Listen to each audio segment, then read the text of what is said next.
When you have 21 minutes to speak, 2 million years seems like a really long time. But evolutionarily, 2 million years is nothing. And yet in 2 million years, the human brain has nearly tripled in mass, going from the 1¼ pound brain of our ancestor here, habilis, to the almost 3-pound meatloaf that everybody here has between their ears. What is it about a big brain that nature was so eager for every one of us to have one? Well, it turns out when brains triple in size, they don't just get 3 times bigger, they gain new structures. And one of the main reasons that our brain got so big is because it got a new part called the frontal lobe, and particularly a part called the prefrontal cortex. Now, what does a prefrontal cortex do for you that should justify the entire architectural overhaul of the human skull in the blink of evolutionary time? Well, turns out the prefrontal cortex does lots of things, but one of the most important things it does is it is an experience simulator. You know, pilots practice in flight simulators so that they don't make real mistakes in planes. Human beings have this marvelous adaptation that they can actually have experiences in their heads before they try them out in real life. This is a trick that none of our ancestors could do, that no other animal can do quite like we can. It's a marvelous adaptation. It's up there with opposable thumbs and standing upright in language as one of the things that got our species out of the trees and into the shopping mall. Now, all of you have done this. I mean, you know, Ben & Jerry's doesn't have liver and onion ice cream, and it's not because they whipped some up, tried it, and went yuck. It's because without leaving your armchair, you can simulate that flavor and say yuck before you make it. Let's see how your experience simulators are working. Let's just run a quick diagnostic before I proceed with the rest of the talk. Here's 2 different futures that I invite you to contemplate, and you can try to simulate them and tell me which one you think you might prefer. One of them is winning the lottery. This is about $314 million, and the other is becoming paraplegic. So just give it a moment of thought. You probably don't feel like you need a moment of thought. And interestingly, there are data on these 2 groups of people, data on how happy they are. And this is exactly what you expected, isn't it? But these aren't the data. I made these up. These are the data. You failed the pop quiz and you're hardly 5 minutes into the lecture. Because the fact is that a year after losing the use of their legs and a year after winning the lotto, lottery winners and paraplegics are equally happy with their lives. Now, don't feel too bad about failing the first pop quiz because everybody fails all of the pop quizzes all of the time. The research that my laboratory has been doing, that economists and psychologists around the country have been doing, have revealed something really quite startling to us. Something we call the impact bias, which is the tendency for the simulator to work badly. For the simulator to make you believe that different outcomes are more different than in fact they really are. From field studies to laboratory studies, we see that winning or losing an election, gaining or losing a romantic partner, getting or not getting a promotion, passing or not passing a college test, on and on, have far less impact, less intensity, and much less duration than people expect them to have. In fact, a recent study, this almost floors me, a recent study showing how major life traumas affect people suggests that if it happened over 3 months ago, with only a few exceptions, it has no impact whatsoever on your happiness. Why? Because happiness can be synthesized. Sir Thomas Browne wrote in 1642, "I am the happiest man alive. I have that in me that can convert poverty to riches, adversity to prosperity. I am more invulnerable than Achilles. Fortune hath not one place to hit me." What kind of remarkable machinery does this guy have in his head? Well, it turns out it's precisely the same remarkable machinery that all of us have.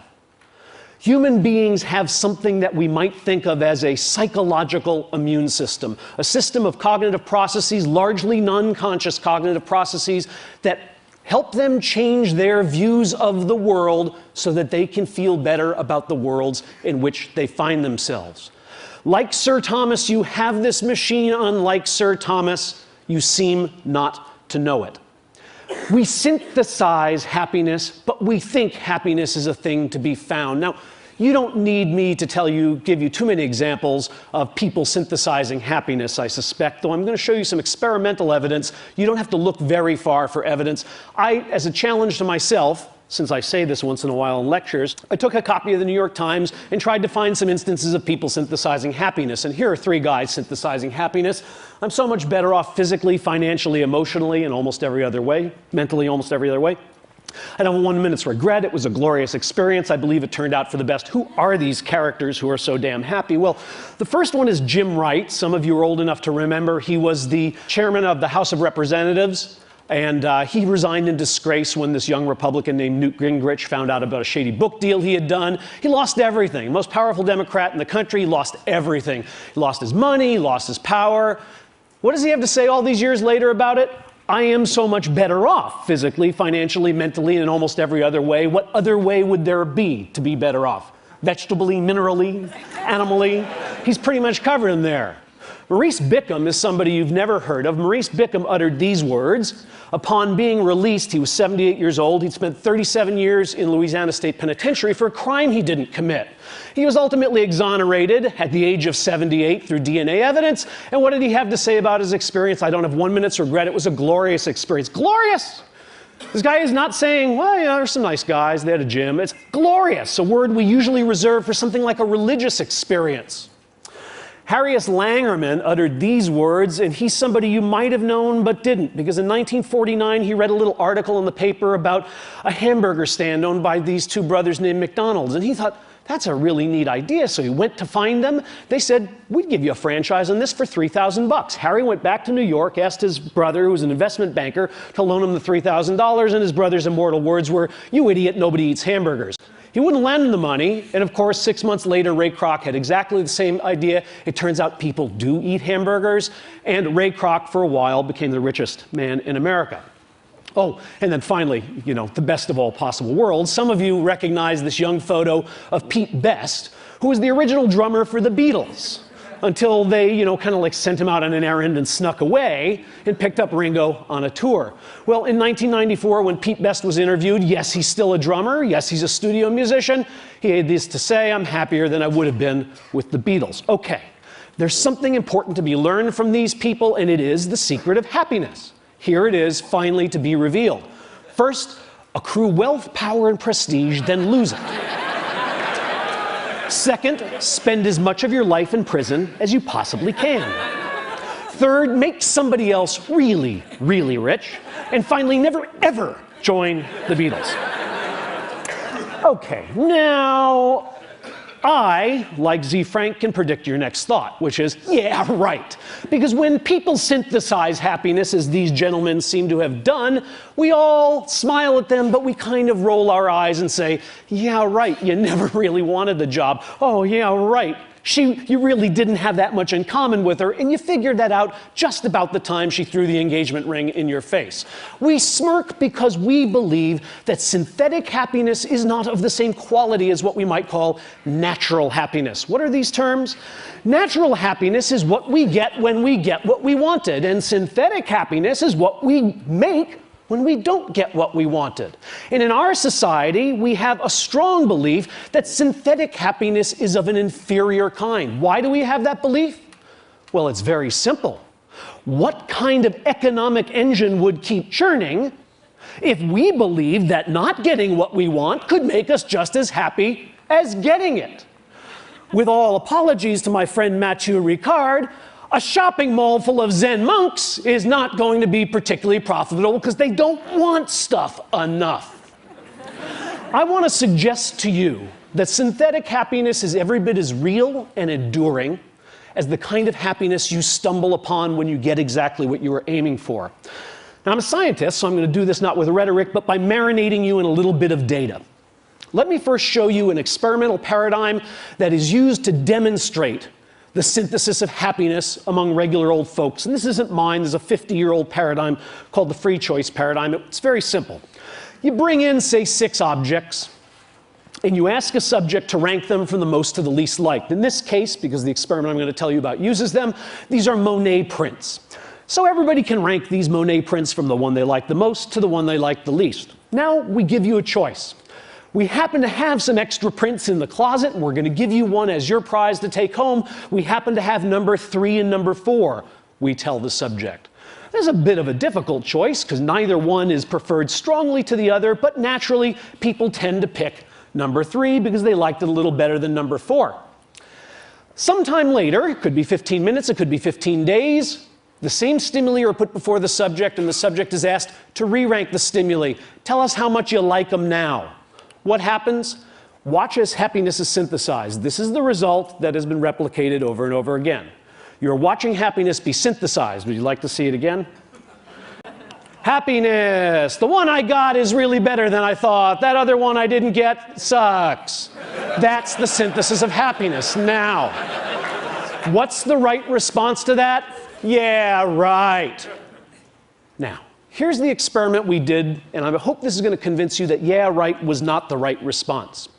We did this experiment with a group of patients who had anterograde amnesia. These are hospitalized patients. Most of them have Korsakoff syndrome, polyneurotic psychosis, that they drank way too much and they can't make new memories. Okay, they remember their childhood, but if you walk in and introduce yourself and then leave the room, when you come back, they don't know who you are.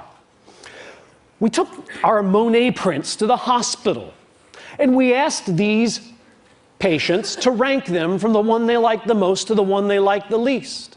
We then gave them the choice between number 3 and number 4. Like everybody else, they said, gee, thanks, doc, that's great. I could use a new print. I'll take number 3. We explained we would have number 3 mailed to them. We gathered up our materials, and we went out of the room and counted to a half hour. Back into the room. We say, hi, we're back. The patients, bless them, say, oh, doc, I'm sorry, I got a memory problem. That's why I'm here. If I've met you before, I don't remember. Really, Jim, you don't remember? I was just here with the Monet prints. Sorry, doc, I just don't have a clue. No problem, Jim. All I want you to do is rank these for me from the one you like the most to the one you like the least. What do? Well, let's first check and make sure they're really amnesic. We asked these amnesic patients to tell us which one they own, which one they chose last time, which one is theirs. And what we find is amnesic patients just guess. These are normal controls. If I did this with you, all of you would know which print you chose. But if I do this with amnesic patients, they don't have a clue. They can't pick their print out of a lineup. Here's what normal controls do. They synthesize happiness, right? This is the change in liking score, the change from the first time they ranked to the second time they ranked. Normal controls show, that was the magic I showed you. Now I'm showing it to you in graphical form. The one I own is better than I thought. The one I didn't own, the one I left behind, is not as good as I thought. Amnesics do exactly the same thing. Think about this result. These people like better the one they own, but they don't know they own it. Yeah, right is not the right response. What these people did when they synthesized happiness is they really, truly changed their affective, hedonic, aesthetic reactions to that poster. They're not just saying it because they own it, because they don't know they own it. Now, when psychologists show you bars, you know that they are showing you averages of lots of people. And yet, all of us have this psychological immune system, this capacity to synthesize happiness, but some of us do this trick better than others. And some situations allow anybody to do it more effectively than other situations do. It turns out that freedom, the ability to make up your mind and change your mind, is the friend of natural happiness, because it allows you to choose among all those delicious futures and find the one that you would most enjoy. But freedom to choose, to change and make up your mind, is the enemy of synthetic happiness. And I'm going to show you why. Gilbert already knows, of course. You're reading the cartoon as I'm talking. Dogbert's tech support, how may I abuse you? My printer prints a blank page after every document. Why would you complain about getting free paper? Free? Are you just giving my own paper? Egad, man, look at the quality of the free paper compared to your lousy regular paper. Only a fool or a liar would say that they look the same. Now that you mention it, it does seem a little silkier. What are you doing? I'm helping people accept the things they cannot change. Indeed.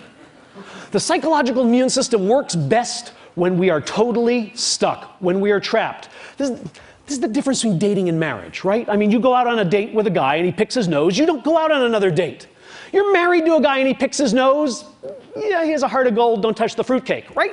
You find a way to be happy with what's happened.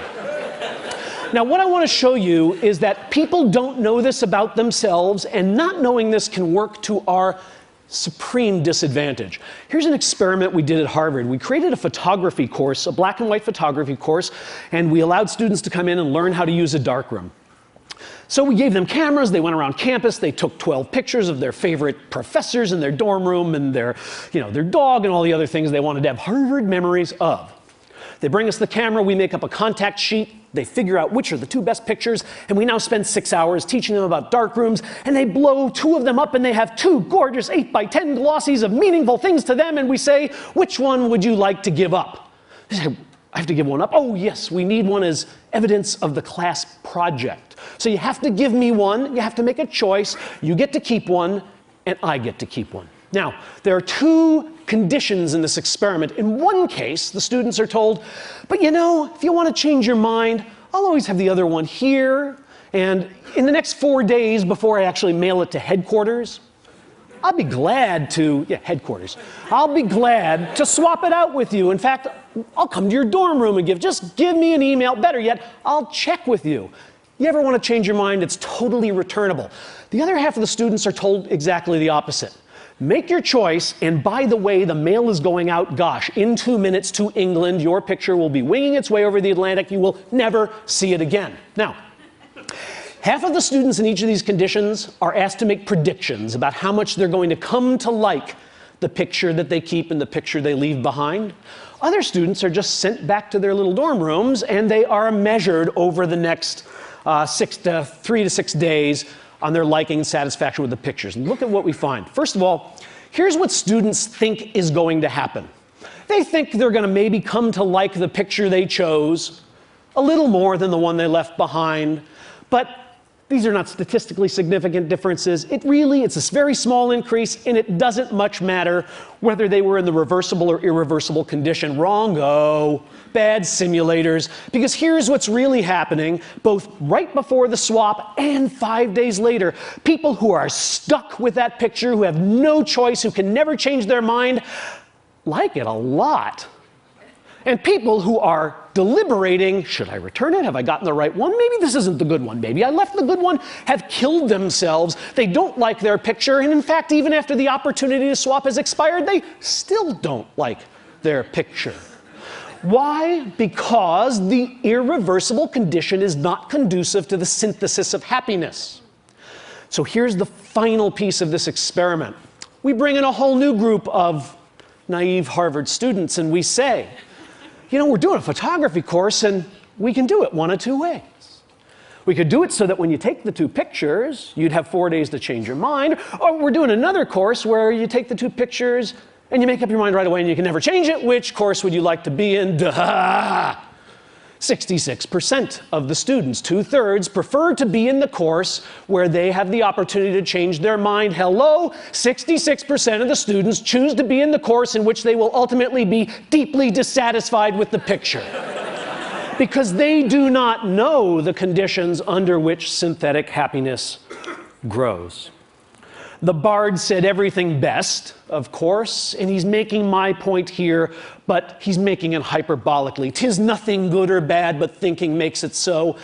It's nice poetry, but that can't exactly be right. Is there really nothing good or bad? Is it really the case that gallbladder surgery and a trip to Paris are just the same thing?